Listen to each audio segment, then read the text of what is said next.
All right, everyone. So let's talk about Kaspa and what's going on with the price again, because the price continues to go down and some people is starting to panic and you don't know whether or not you should be selling right now. So I want to talk about that and a few things. First off, let me say that getting rich obviously isn't easy, or else everybody in the world would be rich, right? Especially when it comes to investing. Investing is not easy. You're going to go through good times and you're going to go through bad times. But as long as a conviction is there, that is what should be able to lead you through those bad times, okay? Now, Kaspa and its whole ecosystem with the KRC20 tokens and other things that's being built on Kaspa, it's all bullish news. We still don't have some tier one exchange listings, and eventually those things are coming. You guys need to realize that at the end of the day, with these exchanges, it's a business. So we could be like, okay, I don't understand why Binance hasn't listed Kaspa yet. Binance is a business. Look how long it took them to list certain coins. Like, for example, they listed Baby Doge, which is a meme coin, before they listed Kaspa.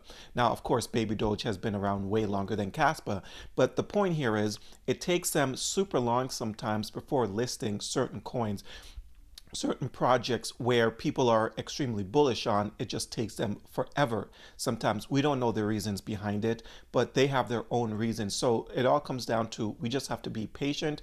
As long as we continue to believe in the project, then everything will be okay. Now, if you've lost conviction in the project, then that's a whole different story. You should definitely get out and find something else that you have stronger conviction in.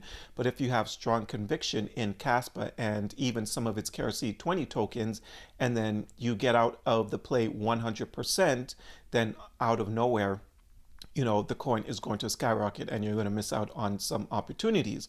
Now, if you're unsure, you don't know whether or not you believe in the project or not, sometimes it's okay to de-risk, take some off the table, and just see where the rest lies as long as you still have skin in the game.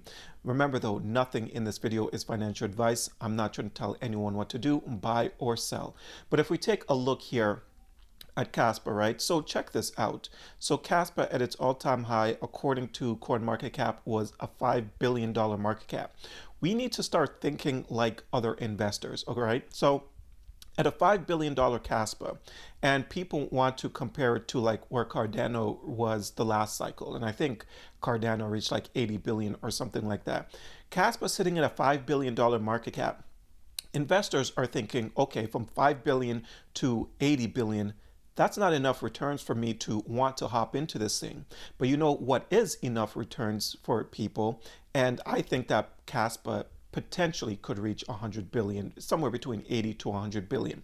But what people are thinking, I think anyways, is they want to see this thing at $1 billion market cap. Because if we're going from a billion to potentially 100 billion, that's an insane amount of returns. Those are life-changing returns for a lot of people. From 5 billion to 80 to 100 billion, some people are looking at that as that's not enough returns. There's going to be better opportunities in the market, and we're in the cycle where people are really paying attention to the market caps.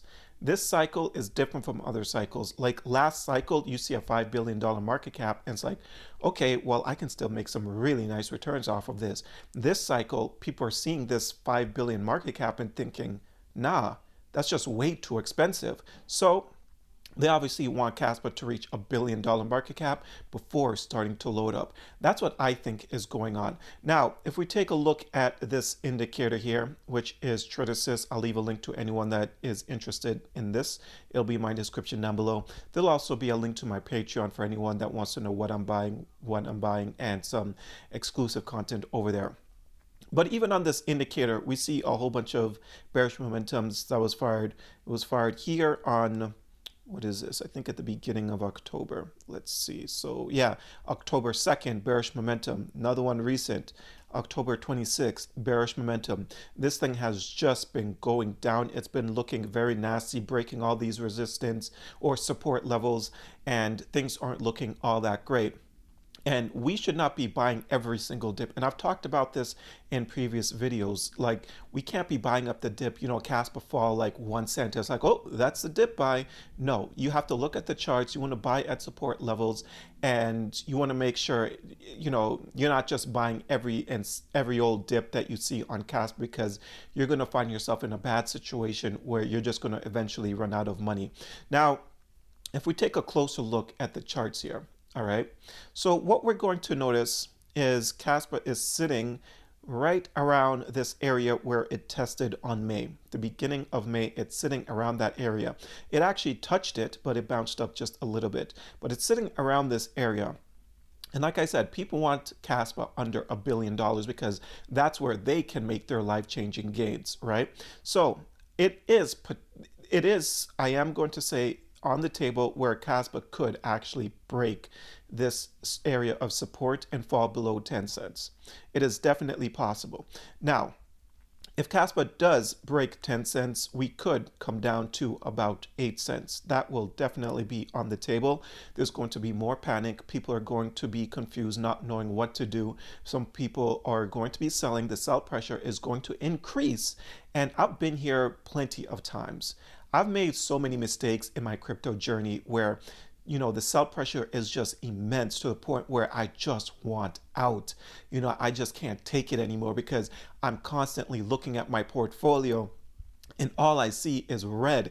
It just continues to go down, and I just don't want to see red in my portfolio anymore. So I decide to hit that sell button, and the second I hit that sell button, I get out of the play completely. The coin completely skyrockets and I get pissed off.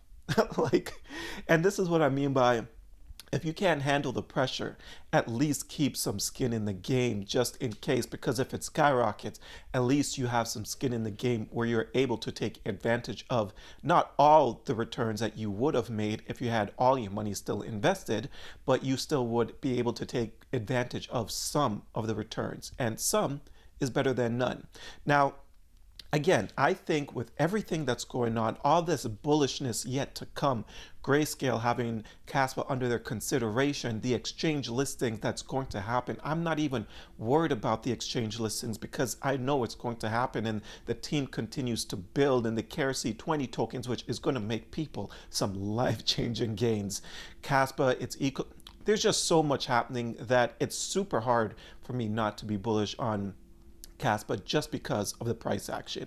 But at the end of the day, make sure you do your own research, because I can talk good things about Kaspa all day long, but what I have to say doesn't matter. It all comes down to your own conviction, because if you don't have it for yourself, then you're in a world of trouble. You should not be holding on to these coins if you don't have conviction for yourself. It all comes down to you and your beliefs, not me and my beliefs, not what anyone else says.